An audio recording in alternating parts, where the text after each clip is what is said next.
of the Honorable Vice President Sara Duterte. Please continue.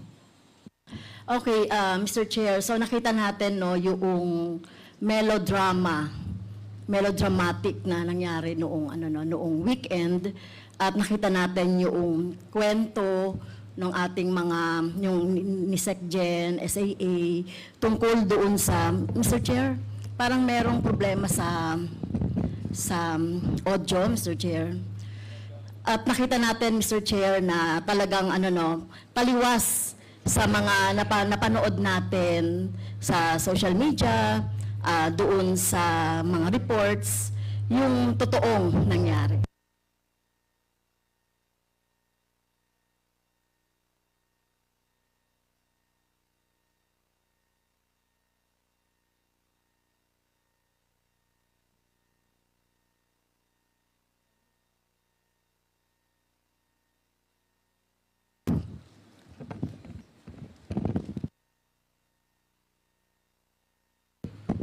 Hello? Okay. So, okay,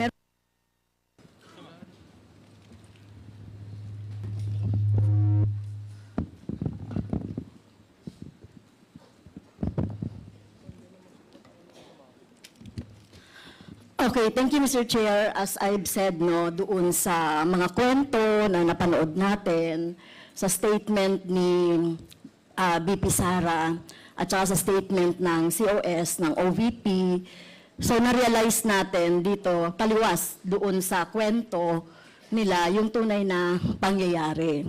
Of course, pinatunayan niya nung interpellation ni Representative Swansing at saka ni Congressman Cong.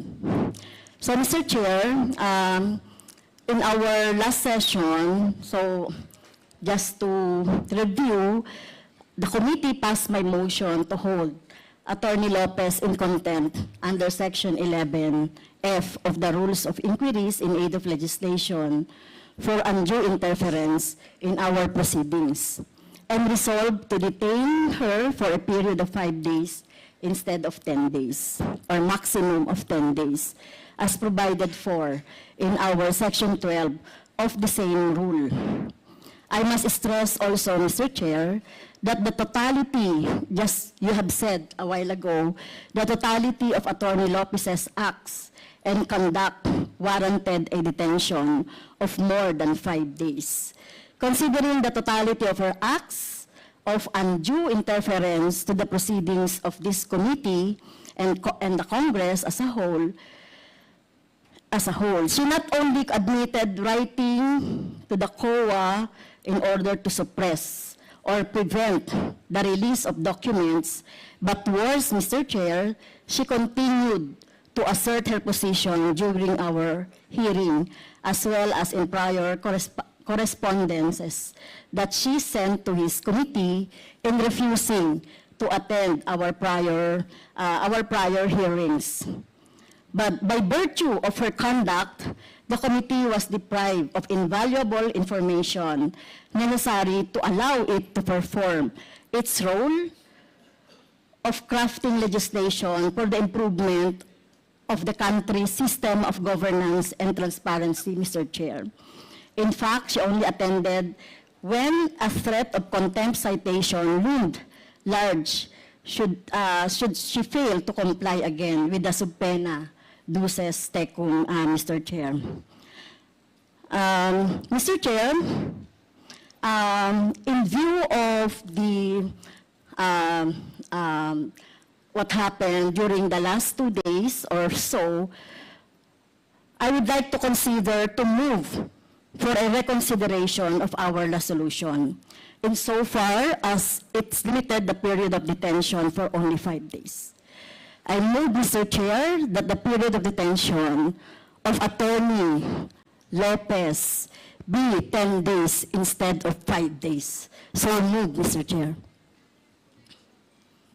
10 days, so additional 5 days, tama po ba? Yes, Mr. Chair, kasi hindi na siya makaka-attend ngayon, talagang so nakita naman natin sa history nung kanyang evasive attitude, behavior, at itong kinreate niya na sinasabi niya na nagpagsisinungaling niya na hindi naman siya hinaras o hindi naman siya na-barge yung room ay kasama na po yan. So yung lahat ng mga pangyayari, Mr. Chair. So I repeat, I move to extend the period of contempt of Attorney Zulaika Lopez, Mr. Chair. Is there second to the motion? Mr. Chair, Congressman Marcoleta. thank you, Mr. Chair. Before an action may be taken by the committee, may I know how the totality of evidence was evaluated that merited the contempt order by the chair? Congresswoman Castro. Mr. Chair, I'd like to Mr. Chair, may I I'd like to answer? apprise the Yes, court, Congresswoman Mr. Chair, Castro. So, that in the case of so Cong, sino po ang in-acknowledge niyo, nire-recognize, This is- Mr. Chair? Congressman this is a point of Marcoleta. information, Mr. Okay. Chair. This is Yes. something that has to do with the rights Congressman of the liberty Marcoleta. people. In the court,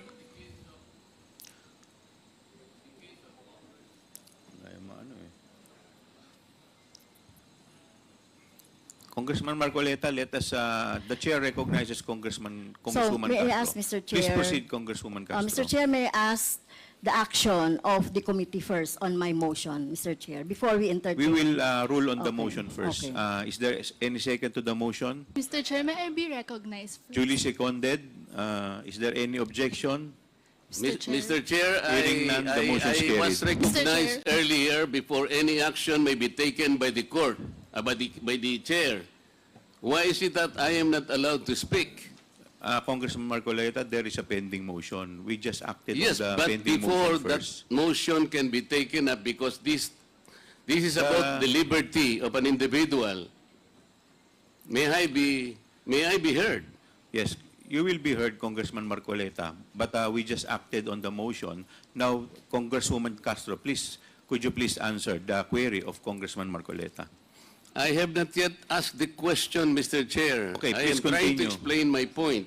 Please continue, Congressman Marcoleta. Because in the totality of evidence, as stated by Honorable Castro, there is an existing case, Mr. Chair. Cong versus Senate, GR number 257401, which says that the court ruled that the determination of whether a testimony was false or evasive requires an assessment of the totality of evidence presented to determine whether a witness speaks truthfully or merely trying to evade answering the question directly. So I am asking, Mr. Chair, how was the totality of evidence assessed, if ever it was assessed? Ano po yung pinagbatayan? I think we deserve to know how the assessment was made. This concerns the liberty of an individual. Under the Constitution, no one should be deprived of life, liberty, or property without due process of law. I think Attorney Lopez deserves to be heard. Ano po yung assessment na ginawa ng chair o ng committee? Kasi po, ang nabasa ko lang o nakita ko, Mr. Chair, Attorney Lopez wrote the COA explaining the position of the OBP that the audit observation memo is not conclusive, which means, Mr. Chair, Attorney Lopez is merely explaining the nature of an audit observation memo. If I were the lawyer of the OBP, I would have done the same. Because I think the very nature of the AOM, it is not final and executory. Why would the COA abdicate its mandate of auditing the transaction or the funds utilization of the OBP? Why would the committee, Mr. Chair, arrogate upon itself the very mandate and responsibility of the Commission on Audit. Article 9D, Section 2, Paragraph 1 of the 1987 Constitution, Mr. Chair, I will read. The Commission on Audit shall have the power, authority, and the duty to examine, audit, and settle all accounts pertaining to the revenue and receipts of and expenditures or uses of funds and property. Mr. Chair, this constitutional provision jibes with Section 25, Paragraph 2 of Presidential Decree 1445 or the State Audit Code of the Philippines, which says, to develop and implement a comprehensive audit program that shall encompass an examination of financial transactions, accounts, and reports, including evaluation of compliance with applicable laws and regulations. Meaning to say, Mr. Chair, the mandate and authority to audit accounts on the expenses or expenditures of government is only the COA. I believe it is my respectful submission, Mr. Chair, that this committee usurped that particular mandate and that will now put the Commission on Audit positions in a compromise, Mr. Chair. How will you now assess the authority, the integrity, and the mandate? It is an independent constitutional body which mandate rests upon them. And I think the audit observation memo, Mr. Chair, is still under process by the committee, by the Commission on Audit. Why would we take that responsibility from the Commission on Audit? Why don't we allow the process to proceed and complete that investigation? I am raising a constitutional issue before this committee, Mr. Chair. We cannot arrogate upon ourselves the principal mandate reposed to the COA. It is the Constitution itself which gave them that responsibility, that authority and mandate. Where in Article 7 of the Philippine Constitution, which is the grant of legislative power, can this committee arrogate upon itself that particular mandate? I would like that question to be answered, Mr. Chair. Thank you, Congressman Marcoleta. The Chair would like to recognize the Honorable Congressman Paduan. Thank you, Mr. Chairman. Mr. Chairman, just to clear it out with regards to the jurisprudence that's cited by the Honorable Marcoleta with regards to Ong versus Senate, that is true, no? That the resolution of the Supreme Court favors Lincoln Ong, but that is a question of due process because Lincoln Ong was cited in contempt. Now, question the case of Mr. Chair, I direct Andale the question po, to you. I am not yet finished my manifestation or answer to the query of the Honorable Marcoleta. Mr. Chairman. Mr. Please Chair, wait was to be the recognized. Honorable... Congressman Marcoleta, wait to be Chairman. recognized. Mr. Chairman, I have all the Mr. right. Chair, Paduano, you the have the- question was addressed to...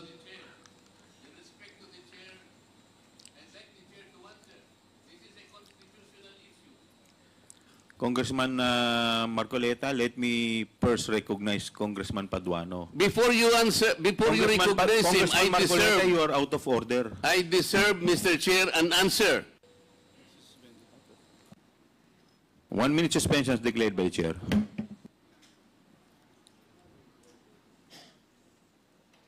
Bakit sa'yo?